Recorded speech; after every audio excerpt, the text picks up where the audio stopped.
If you're a control freak, then this week's episode is for you. We discuss where that comes from and how to have a better relationship with controlling things in your life. Welcome to Carlie's Couch. Thanks for tuning in once again. Another week, another opportunity to think about what we can do in our lives to, just see something different. Although I don't know, if you already got your shit together, then this ain't for you. But as for me in my house, I'm always thinking about, I feel like as a human being, and I'm about to go into a random ass spiel. I feel like as a human being, there's always something that you might be kind of like struggling with, or there's always something that's a sense of discomfort in your life. I think that's just part of life. And for me, I'm always just trying to think about like what that is and how I might be perpetuating it or part of it, or how I can just, see something different in my life. I kind of look at life like I want to see all the different kind of possibilities and spaces that I can possibly like reach or touch. So that's why all these episodes tend to kind of be around things that we're learning or looking into in an effort to do that, in an effort to transcend our own kind of issues or traumas or just life into new spaces. Yeah, and what we started with was just like how to live your best life, whatever that looks like for you. And that really is, all of these episodes are our forays into that. And today's episode was actually inspired by last week's episode. So if you haven't listened to the episode about how to be yourself and not to lose yourself, we got a lot of feedback on that. So I appreciate all the thoughtful conversation, some great comments about losing yourself in parenting and in relationships. And everybody really loved the little chess piece quote. So if you don't know what I'm talking about, go ahead and go listen to episode 190, Be Yourself, Don't Lose Yourself. But I was inspired because something that Lexi said around like the reason why sometimes we're not ourselves is because we're trying to get a certain reaction out of somebody. We're trying to manipulate them or basically control a situation. And as always, these episodes, like life tends to test me on proving that I'm living the life that I'm saying I am on here, but also just little life, adventures happen based on whatever the episode topic is. And I started thinking about like, where in my life am I trying to control things, or where am I trying to get a certain outcome, which is cool to want to do something, but like, where am I like grasping onto something so hard that I'm not being open to possibilities? So that kind of inspired this week's topic. I think it's interesting that you frame it that way, as far as what am I holding on to so hard that I don't see other opportunities or get other opportunities, because you're thinking about how am I limiting myself. When I think about control, I'm thinking about, how am I causing my own like mental anguish because I'm trying to control a thing. I don't even think about like what am I blocking, although that is a good point. So I think that's interesting to even look at it that way. Mm-hmm. And so when thinking about like control in my head, I'm like control, but on a scale of 1 to 10, what song is that? I don't know. It's an older song. Oh, I think okay. I'm like in my head, I'm like Janet, but I'm like I don't know. I gotta find it. I'll find it. Okay. I mean, I'm not saying it's not. Janet. I just couldn't like what is this? Because I think since we've been saying control, I've been thinking about which. Never mind. I was thinking about Kendrick Lamar and all his control parts 1, 2, 3, 4, 5, but also I'm not really that much of a fan. So I was about to say, let me just hashtag that in the episode though, get more views. Right now I'm not. But on a scale of 1 to 10, like when you're looking at your life, how much do you try to control? Like how controlling would you consider yourself? I'm a 12. For real. I'm trying to control every little thing, period, straight up. And even when we go into kind of like, you might be somebody who controls if like I'm literally every single one of those things. So yeah, I do. I'm trying not to get ahead too much, but I do for sure want things to go the way I want them to go, just with everything. Yeah, that's real. That's a real honest answer. I appreciate that. I would say I'm a strong 8.2, 8.3. Yeah. And that's progress. Have you always been this controlling and always tried to control everything? Yeah, a 12 is progress. Oh, okay. I probably have been much more. Even right now, I literally can't think of a space that I don't try to control. And that doesn't mean I'm not aware of it, or that doesn't mean that I understand like detachment, I understand letting go. But I very much consistently have to like catch that and think about it and, try to apply it cool. But I definitely still in every space want to have a sense of control. And even if I like let go of a thing or in some space, that's probably being filled by me trying to control something else, or I let go because now I have something else that I'm maybe focused on. Okay, so just shifting that 12 of control. So let's just hop into it. You may be controlling or have an issue with control if you have to have things your way. Yeah, this is my strong 8.8, 8.2, whatever I am on different days. I definitely do like to have things go my way. Like what though? What are we talking about with this? For me, it's like if I plan out my day, like, okay, so for example, at the gym and teaching classes, like if I plan out, okay, I'm going to get there at this time and then do this and have this set up. So my yoga class, like if there's somebody using the room that wasn't supposed to be using the room, it's so frustrating to me. And like that makes sense, but it's like now you threw off my whole schedule and now my energy's fucked up a little bit because like it's not going the way I want it to. Yeah, I like to have things my way, but it's interesting that there's just some stuff that I just don't be caring about. So I'm either like very much want to control it or I'm very extremely disinterested and don't care at all. So some things like as far as work stuff, I've definitely gotten to a place where I don't care how a thing gets done anymore, or I'll be intentional about talking to the folks who work with me on the team. Hey, this is what I'm looking for, but I don't really want to tell you how to do it. Like I might say like, this is how I've done it, or this is how it's been done. But also like, I'm cool with you finding out your own way. But what I do need to have is I need to have that thing done, or I need, the final thing. So it may not be the little nitty gritty of stuff. But yes, I do want you to feel a certain way. I do want you to do a thing. I do want to see something happen. I do want to feel a certain way. Like I want end goals, or I want certain consequences. And that's where I for sure am controlling on that part. Another one is if you find it hard to accept blame.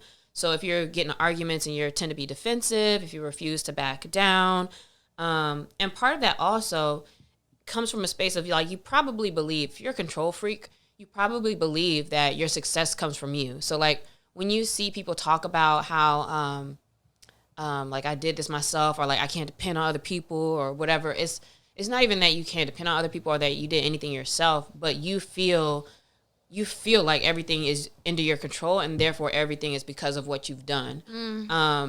And so if somebody's like, well, you didn't do a thing or you let this slip or whatever, it's very hard to accept blame because you feel like you were in control of things. Like if you messed up, that might mean you might not have had as much control as you thought you did or whatever. So I even for sure fall into that as well. Like it's very hard for me to accept blame. I hate when people try to accuse me of a thing.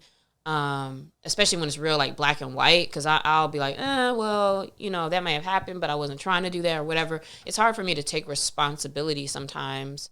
And yet that's something actually that I have tried to do more of, like don't say anything defensive, just say like, you know what, that did happen. I'm sorry that happened. But I do kind of try to explain myself a little bit too.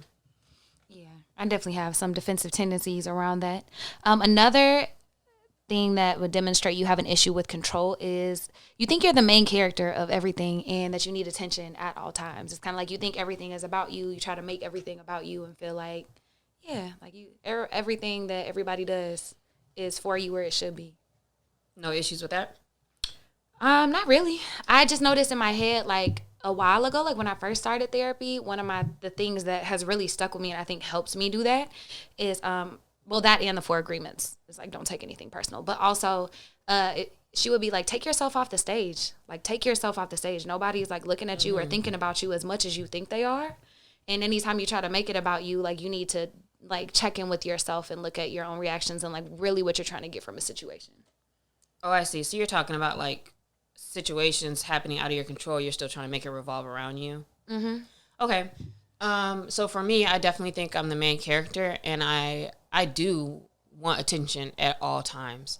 And even though it sounds crazy to say that, and I might not super appear to act that way all the time, but what's going on in my mind is so let's say like if I'm hanging out with friends or something, like it's not like I'm trying to get attention, but I have noticed before when like that's when I'm a little bit more, and this goes into the next part too, I'm a little more unpredictable, or I might say something wild or crazy, or you want to like keep people on their toes, if I haven't talked in a long time, I might just say something just because I'm trying to get back in the conversation.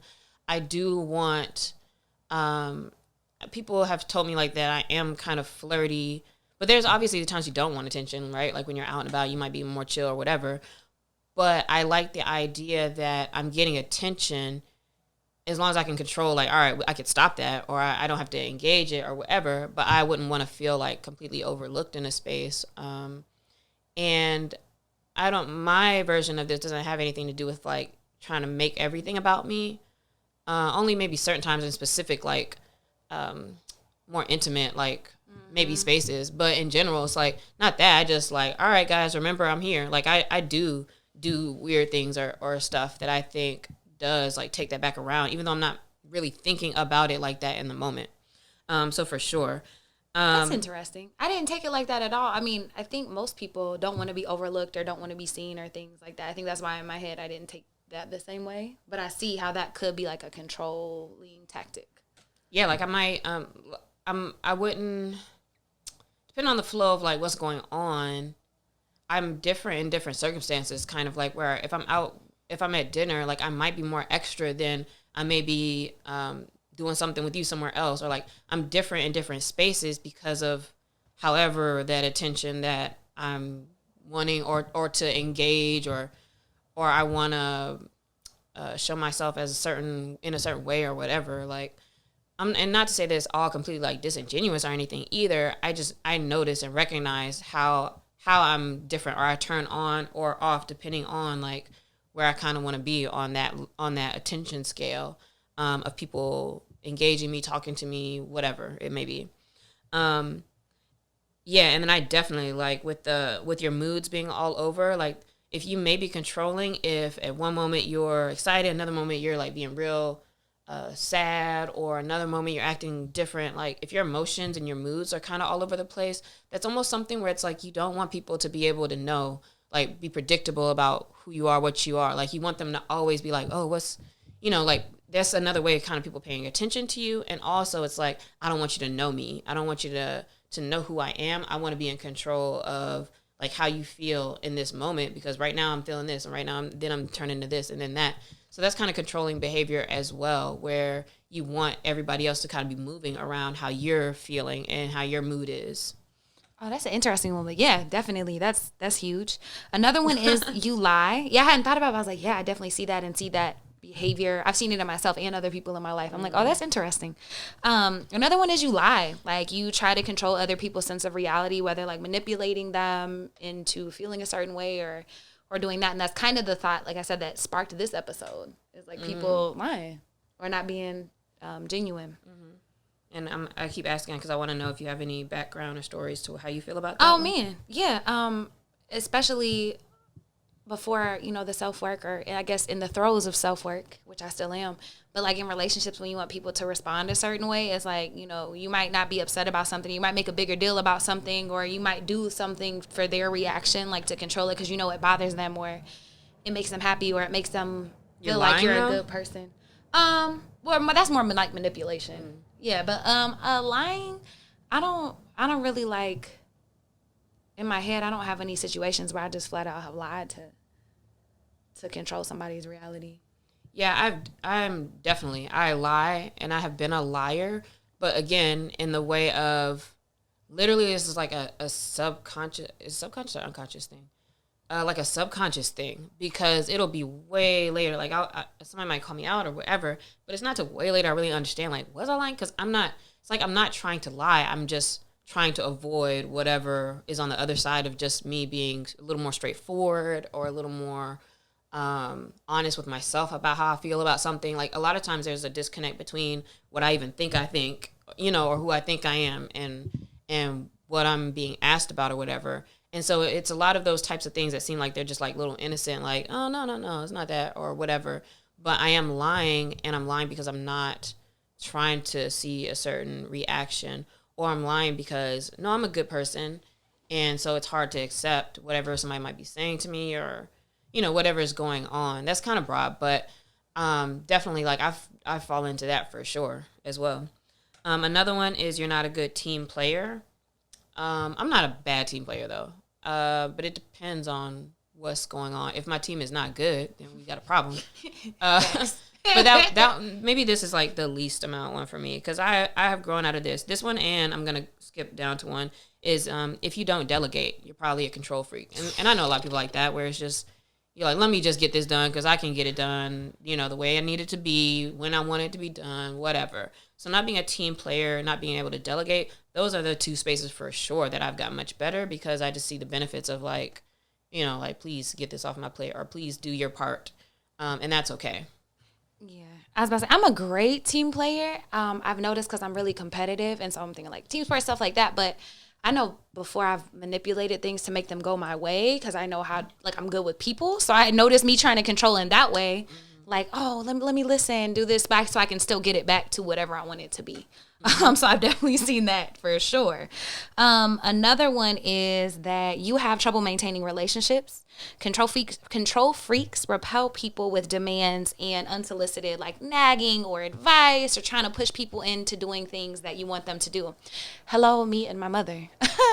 I had to have a real sit down, like come to Jesus meeting with myself and recognize that she's a grown woman, and I don't know better than her on what her life is. So for a long time, I was always trying to get her to change or do different things, and, like questioning her why she was doing different stuff. And once I stopped doing that, like, our relationship has improved so much. I'm like, bro, I can't know how you're feeling on the inside, even though from the outside, I think I know better than you. Like, first of all, who am I and how dare I? But second of all, it's like, you got to realize people are people. And even though you can see things, sometimes you don't know the intricacies of them. By like letting them actually do things a certain way, it could improve your relationships. So yeah, that's another big one too, is when you try to spend too much time trying to convince somebody of how they should be or trying to get them to change. And those two things really go together. I for sure do that same thing as well. And that also kind of stems from like, if you're a controlling person, you're probably a little bit more critical and judgmental of other folks, because you have this thing where like, I'm in control of everything. You view anybody who is not doing what you think they should be doing, or if they're struggling with any way, it's like that's a reflection on them not doing things, or them not trying, or them not having any control. And that's something that's a very kind of judgmental space to come from also. You spend a lot of time trying to prevent bad things from happening. This might be actually my least one. I take that back, what I said earlier. Because maybe not. That's the people who also, you may be a control freak if you don't respond to an email, or you haven't started a project, or you're doing things because you are trying to not have to deal with whatever that outcome may be. Or you think about before you do something, before you go somewhere, before you call somebody, you start to think about and play like, what's the negative things that's going to happen? And so you're trying to, let me say this because I know if I say that, he's going to do this. So all of those things fall into you trying to be in control. If you often run through like the play or the plan or your conversation or things like that in your head, that's you being controlling, because you really have an expectation of how you want something to go or how you think something may go, and you're trying to prepare almost for that. Is it wrong to have those expectations, like for things in those situations? Expectations for like how somebody responds? It's not wrong to have an expectation for somebody to respond to you with like love, care, admiration, and respect if you have been entered into a contract with each other of we understand we're emotionally responsible for each other. So it depends on that relationship, I think, and that depends on where you are with a person.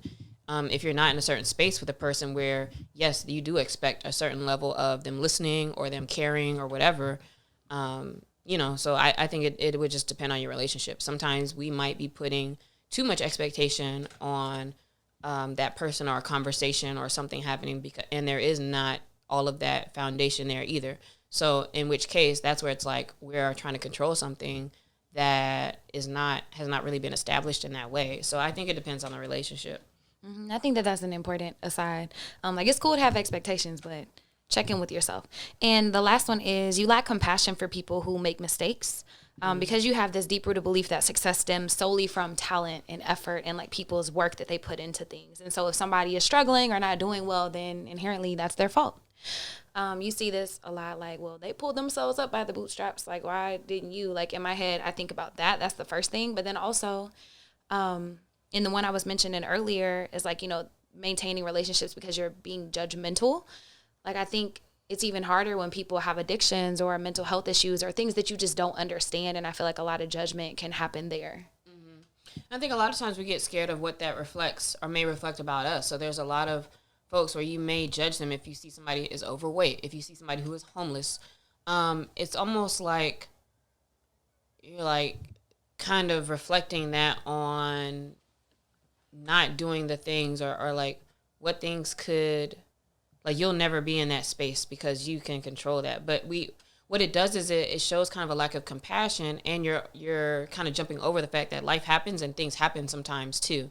So it's almost like you don't expect life to happen to you, but that's where you're always kind of in for a rude awakening when you're a control freak or when you're always trying to control things. And I think that very much, and not I think I know, and we're talking about this as well, that it's very much married with anxiety. And so like all of that fits together to where it's like you're so anxious about your environment and about the things that are happening and what might happen and what might not happen, that you're doing all of this stuff to try to make it something else, which also makes you more anxious. So it's really all a reflection about who you think you should be and who you want to be.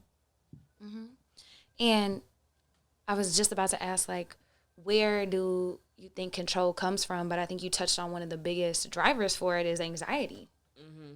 Because if you would just do this, mom, or if you would just do this, boyfriend, or if you would just do this, team member, then I won't have to be worried. I don't have to be anxious about if I'm loved. I don't have to be anxious about if this project's going to get done. I don't have to be anxious about if we're going to keep this client. I don't have to be anxious about whatever. And so you're prescribing what somebody else does as the reason for what's going to happen to you. And so you're trying to control that. But then even in trying to control that where you don't have control, you still also have anxiety around, those things. And so instead of just letting stuff happen in that way, it really is like a cycle. And I think that that's a very dangerous hill to start careening down. Like, if you would only check in with me, I would be okay. But then the anxiety is still there. And so the goalpost that you need somebody to keep showing up within your life just keeps moving. And you're like, oh, wait, this actually probably doesn't have anything to do with them. It probably is a thing that I should work on myself. That's probably a good sign, too, that it's a control thing. Because that's how it is with me, where it's like, all right, I want to see a certain thing. But then maybe you actually see that. But then there's always something else that it's like, well, maybe I need to see this to prove that you love me. Or like, I don't really know. That's not enough, so why aren't you doing this? Mm-hmm. And it just keeps going and going and going because you're never satisfied with what's being done around you. Yep, so I think anxiety is a big one. And as with everything in life, childhood. So if you grew up and you didn't have if you didn't have any control in your life, or if you grew up in a very controlling environment, you could have this need to want to try to control things around you. But why is that? Like, just because that's the example you have, or? So if you grew up in an environment you have very little control. So, for example, like you didn't know where you were going to get your next meal. Y'all were very poor. You grew up around abuse. You grew up around addiction, all those things. You think that if you are in control of things, then that won't happen to you. And so it's kind of like a trauma response. In a sense, like, oh, if I can control it, then I can keep myself from ever having to experience that again, which is all fear-based. Like, this is all fear-led. Or the opposite, like if you grew up in a very controlling environment, maybe you think that that's the best way to do things. And so you try to operate like that. Yeah, I was starting to think that the latter is what I could identify with a little bit more, is that you grew up in a kind of more controlled environment. And so control is good. Or like, being able to, like have your kids, like, you just look at them and they stop and they're quiet or whatever is happening. Like, that's the way that things should be. And so you also try to perpetrate that in your life with other people and the things around you, is that, okay, if I can just have the control of these things, like that's how it should be. Yeah, and I'm the opposite. It's like my controlling habits are more about perfectionism and wanting things to be a certain way to protect myself, to never have to not have food again, or to never not have to be in those dangerous situations again. It's like, man, if I can just do all the right things, then I will never have to be there again. It's like, you really can't control those things anyways, no matter how like hard you convince yourself that you can. Yeah, it's interesting. I don't know if I think about if my motivations for control are based on like the past or like what I don't want. Well, I guess everything kind of if it's what you want, it's what you don't want a little bit too. But mine are more framed around what I want to happen. They tend to be like, I want this type of response, or I want to be treated a certain way, or I want this to happen or that to happen. Not really about what I don't want. That's an interesting thing. Is it desire-based or fear-based, essentially? But then you can always, explain again, both sides. Yeah, you can always then be like, well, I want to know that you love me because I fear something. I don't know. Fear, I don't know, wasting your time, fear abandonment, whatever it might be. But I think that this is something to note as well, and something that I've always done, which is what makes this something interesting and important to talk about, is that by framing things in that way, in my control, in a way that because I want something, or this is moving towards a desire, I almost frame it like I don't see it as a negative thing, or I haven't viewed it as necessarily negative, because like, this is, I'm trying to help you, or like I want you to do this thing because it'll make something better, or whatever. Like, it's when it's framed a certain way, you're not really seeing it as the diminishing kind of behavior that it really is, or like, how is this actually a downfall or like a con in how you operate, because you're trying to say like, I'm doing this, for this, or I'm trying to help, or whatever. So I think that's interesting. Is like, you need to kind of reframe it to understand that having control issues and being a control freak is like not a good thing. Why not? It's not a good thing because it's just so much extra energy and anguish that you are like literally setting the table for. You're setting the table for not getting what you want, and for getting other things, or for having to deal with stuff that you don't control. So if you don't control it, like, you never know. And I guess the problem also is, if you're somebody like me who achieves through everything and does through everything, what happens is a lot of the things that you do have, because you're probably successful, because you do work hard or you put effort into stuff, you see a lot of positive fruits from that. Except when you really break it down, it's like to the things that don't have nothing to do with you, or you don't recognize that it's not your control that did those things per se. And so, yes, like, I always feel like me having effort, me wanting this, me doing that is like a good thing, because when I look at everything I have, it's like, oh, I see how I did a thing and got that. And so I with everything, with the relationships, what can I do to make this be like this? With work, what can I do to make this like this? With my family, what can I do to receive X, Y, Z? And so I have learned that everything comes from my doing. And yet, if I really paid more attention, I would see how much more negative, or how much more like that hurts me to connect that's connected to my efforts, as opposed to like certain things like that just happened, or this is not happening, and it's not necessarily because of me, or because of a lack of what I'm doing. And that can give you so much more freedom. And so like, I'm so boxed up by like what I have to do, which means I'm always having to like struggle through a thing, or have to do a thing, or I'm not just like chilling and letting certain things unfold. Yeah, I love the not letting things unfold part, because it's really like trying to control everything and everybody around you is like fighting upstream. And it's like, you don't really have to do that. And when you stop doing that, or when you learn to relax a little bit, you can actually go with the current. You can be open to new possibilities, and allow people and opportunities and different things to show up in your life in ways that maybe you couldn't have even imagined. Like, you couldn't have even controlled it that great for it to work out like that. So I think, getting away from control opens up a lot of possibilities in life, but also just more ease and more peace by only focusing on what you can control. And so, what about the times that we're not in control? Oh yeah, I added that in there because I thought about it, and I was like, but wait a minute. When we drink, if we smoke, do any kind of drugs, maybe there's other things too. I was like, those are not things that we do to be in control. And yet I'm a super control freak. But when I do those things, what is it that I'm trying to do? How am I okay with the lack of control in certain times, spaces, etc.? And this is something, I guess, like kind of just to talk through and figure out. But I know in those moments, why do I not want control? I'm trying to actually escape the anxiety of me trying to control everything else. And so it's like, let me chill. Or let me just like let loose a little bit more, right? Like when you're in those spaces, sometimes you kind of care less about stuff, or I don't know. Sometimes like people drinking, like you actually get more turned up and like more emotional, care more, and that's also a lot of times when like your real feelings and motivations for stuff kind of do tend to come out also. But it's almost like letting something down. I think maybe it's being vulnerable. Like those are spaces where it's like whew, you just want to like let go a little bit and you're being more vulnerable. Whereas to control everything all the time is literally the opposite of you being vulnerable to just things happening.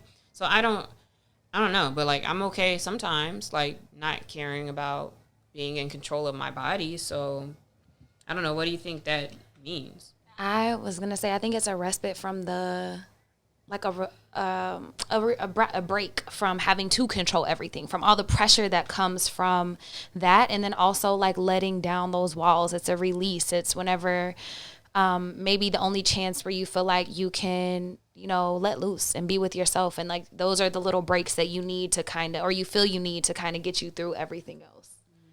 But it's, I mean, yeah, a release or to get in deeper touch with yourself, depending on the type of experience you're trying to have, or yeah, exploring outside of those walls. Like, yeah, that's kind of what it sounds like. Yeah, but I do know a lot of people who they don't like to drink or they don't smoke or they don't do whatever because they're like, I don't like not being in control. So it's like, also I understand that too, but yeah, that could be some kind of indicator about where you are with all of this as well. So interesting to look at the opposite side as well. And so we kind of talked about control and what it looks like. So how do we have a better relationship with control? Like what can that look like? I said I'm a 12. So don't ask me. This is my first day out here. But I would say after listening to myself, one thing I'm thinking about now is, and what's the question exactly again? How do I improve my relationship with control? One thing I'm hearing for me is maybe one of the first things I need to do is disconnect my efforts with life. And I'm not even sure how I do that exactly, but yeah, that's such a setup, like for me personally. So not trying to connect that, oh, I did this and then this happened, because that's not exactly real in that way. So that would be a first thing for sure for me, to like pay more attention to where I have those thoughts or where I make that connection and try to kind of like cut that. Yeah, I think that's a great one. And something that might be helpful with that is like looking at what you try to control in those areas where you feel like you might be controlling, and then looking at all those things in those situations that you actually can control and the things that you can't. So kind of taking stock of what you actually can control and what you can't is a great starting place. And for me, I think the need to be in control, like figuring out where that comes from, my why always helps me get a better understanding. And so, you know, asking yourself like, oh, were there times in my life where, you know, I felt like I wasn't in control? Maybe it's fear-based. What does it mean to me to be in control? What do I fear will happen if I'm not in control? Like if I actually delegate this, what am I fearful of? So can you answer these? Because I'm curious, like, what if you're not in control, what are you scared about when you're not in control? I'll use the example that I talked about earlier. So,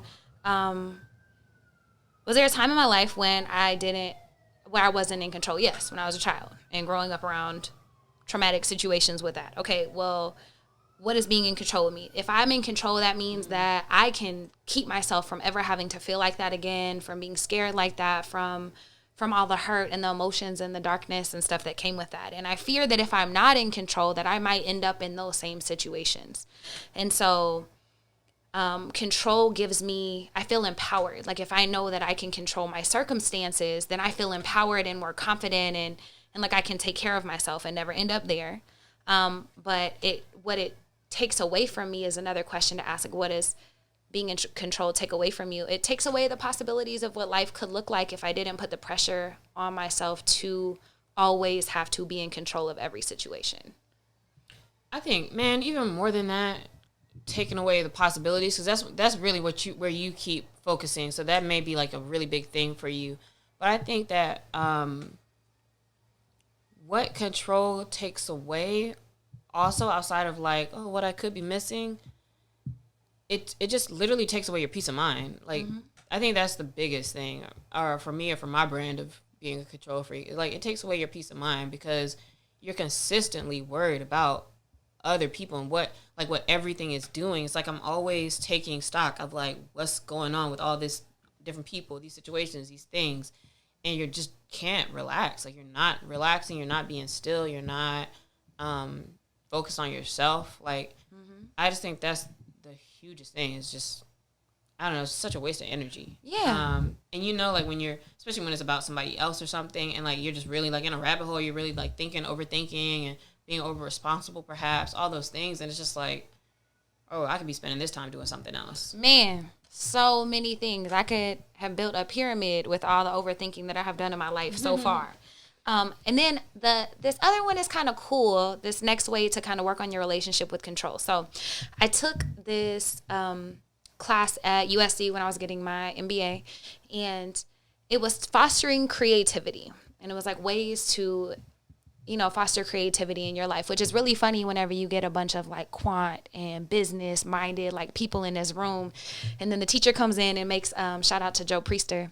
He's dope, but he got people to come in there, learn how to meditate, get in sensory deprivation tanks, do trapeze, like getting out of your comfort zone for real. But the first principle that we learned in this class was called ASE, Accept, Surrender, Embrace. And this is to help you live a more peaceful life, have a more peaceful day, be more one with yourself and with the universe. And what that looks like is like something happens. It wasn't necessarily your favorite thing in the world that happens. You surrender to the fact that it happened and you can't control it. And then you embrace all of the feelings and the things that come after that. And that sounds kind of like, well, duh, like that's kind of how we process things. But it's really not. Like a lot of times we're so bothered by things because they didn't work out the way we wanted them to that we can't really enjoy life, or we're carrying around that anxiety from that. And so I would say one step to help you get a better relationship with control is to have a better relationship with surrender and acceptance. And so practicing radical acceptance, not in like a toxic positivity way, like, yay, my car just got towed, I'm so excited. No, you're not probably excited about that. But being like, damn, even though I'm frustrated that my car got towed, like it's an opportunity to practice acceptance and kind of learn how to flow peacefully with the currents that are happening in my life. You know, that makes me think about too. And another question that we kind of were looking at earlier is like, in what spaces are you maybe more controlling? Like, even with the example you just did, like my car got towed, I did not care. Like, I do not be caring. So it's almost like when things happen to me, and maybe because I feel in control of myself. So if that happened, I'd be like, well, that's my bad. Like, I knew I shouldn't have parked there. And it's easy for me to deal with it. And it's easy for me to accept it.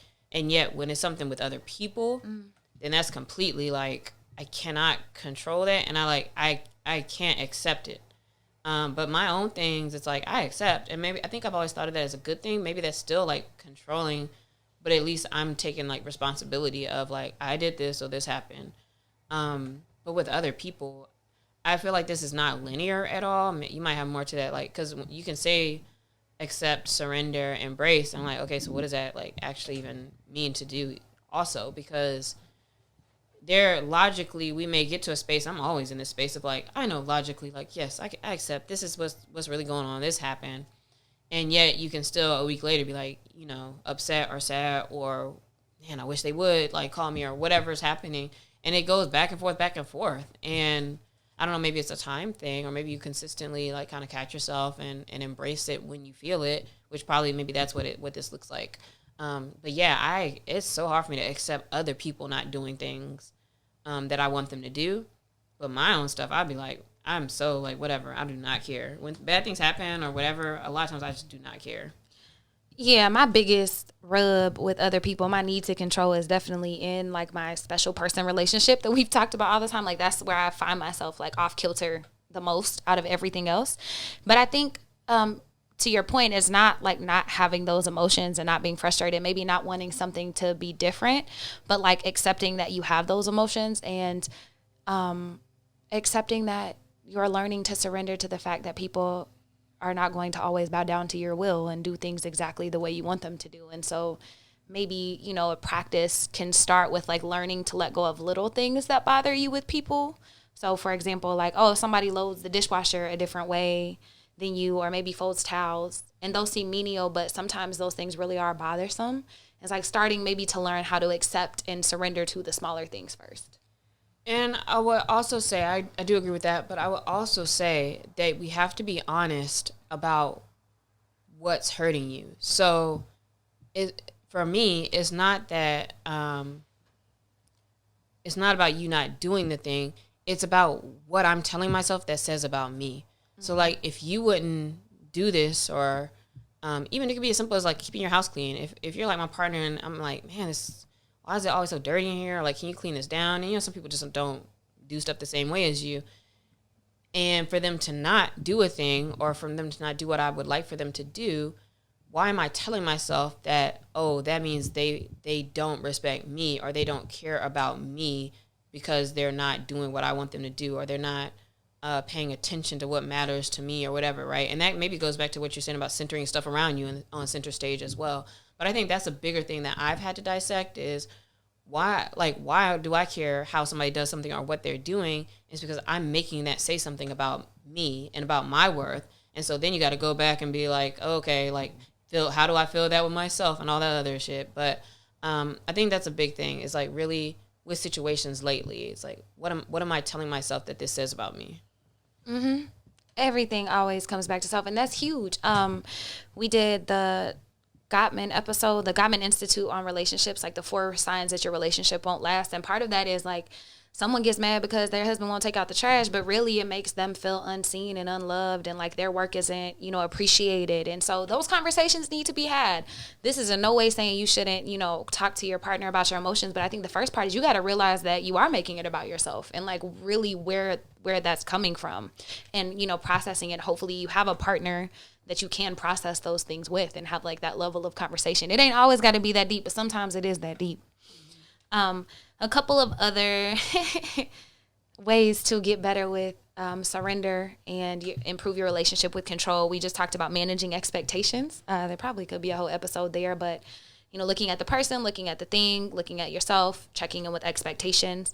And then also, go ahead. I was just going to say, have we not done that before? Because I think an episode could be like, what should your expectations be? Have we not talked about that? Mm-mm. Not in the episode, so shout out. That's going to be a soon one. And then the last one I think is interesting is like being open to spontaneity. And I would even further that by saying just being open to like adaptation. Like things might not go your way, and that's fine, no matter how much planning and things you do. So just improving your bounce back, like your ability to pivot or adapt or do different things. And slightly remix that, because we talk about that all the time and like, oh, try to do different things, cool.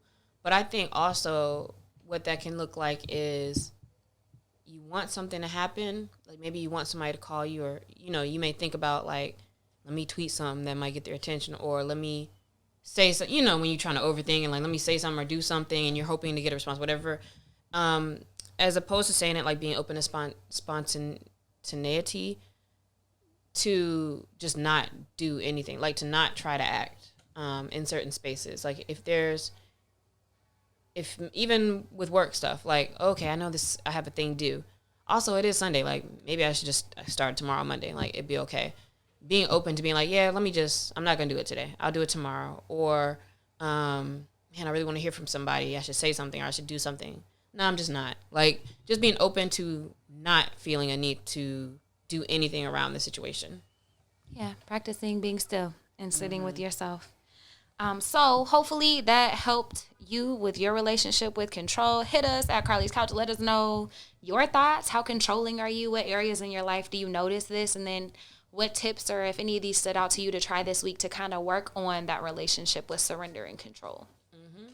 And in my last controlling efforts right now, subscribe, leave a comment, like, say something. Y'all did leave some good comments last time. That was nice. Thank you. Although sometimes I don't respond because I'm looking at it like from my phone on the side, and it's like doing the most trying to go into YouTube. But I do need to take a minute to go in there sometime and at least acknowledge those things, because we do appreciate it. Yeah, we really do. And like I said, there's some great commentary in there. So, get involved with the conversation. You see somebody's comment, reply, because people be dropping some gems on there. And then ending with this week's question of the week, Alexia, What does one of your lives look like in a current parallel universe or like the multiverse? So a different version of you. I would love for one of my parallel lives to be a prostitute, or to be someone who is like super duper just like out and owns their sexuality and can use that as their power and makes a living from that. And part of their living are like, I don't know. I think that's something I would like to experience or would like to see, or I think I see that as a part of me that could have came out. Where would she be living? That version of you? I don't know. Is this like this planet? Is it like yeah? Earth? It's not on Earth, but I'm saying it's like the multiverse. So all of these things are happening once. So there is in fact probably a version of you that is doing this. But when you vision that, where's she living? I don't really know about that part because I'm not seeing none of these streets as anywhere I'm trying to be. But or maybe because even like she probably would be like more of like an escort maybe. For sure, you would definitely be a high class prostitute. Something Sex like worker. that. So maybe New York. So not like on the street corner, even though I might have started that way. Not on the street corner, but like you're at all the spots, and yeah, that's what your life is to do, to like make other people comfortable and control them with your sex.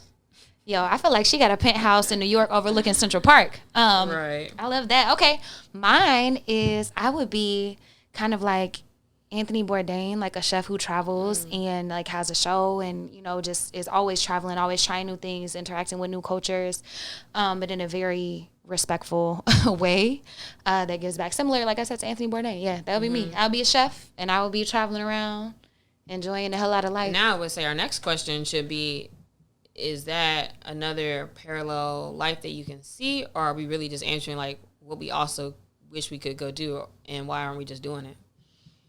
Tune in next time. We'll see y'all. Bye.